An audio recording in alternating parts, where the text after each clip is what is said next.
انا هحط بقى السكر اهو حسب ما انتي بتحبيها حلوة اهو. ادي معلقتين 3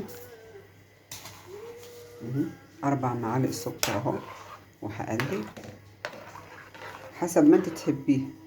وصلوا على الرسول عليه الصلاة والسلام اهو.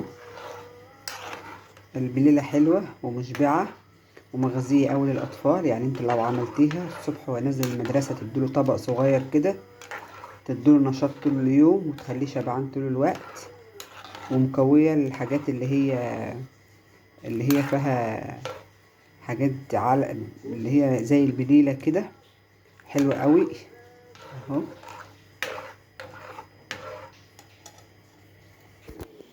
بس يا حبايبي انا سبتها تغلي في اللبن شوية عشان تشرب وتشرب من طعم اللبن في قلبها اهو، عشان كلها طعمها حلو اهي. انا حطيت لها معلقة نشا بس صغيرة، معلقة الشاي كده بقت متماسكة اهي. حلوة قوي قوي هتعجبكم. وزي ما احنا اتفقنا احنا وصلنا مع بعض لغاية هنا، ما تنسوش تعملوا له لايك وتعملوا اشتراك للقناة وتعملوا له متابعة عشان ينزل لكم كل جديد انا بقدمه لكم. يلا بينا نكمل الوصفة. بصوا حبايبي اهو، حطيت هنا جوز الهند زي ما انت عايزة، اي مكسرات عندك تحطيها اهو. بصوا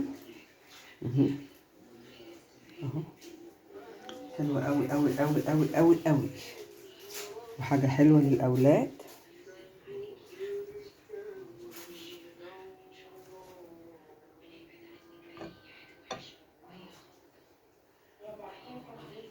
اهو يا حبايبي انا خلصت البليلة، حطيت عليها جوز الهند، حلو قوي قوي قوي قوي هتعجبكم.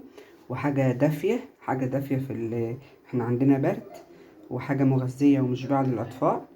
ممكن ابنك الصبح وهو رايح المدرسة تديله طبق صغير ده ياخد له معلقتين 3 منه، يخلوه عنده باور كده ويبقى شبعان. فيا رب يعجبكم، فاشوفكم في وصفة جديدة ان شاء الله.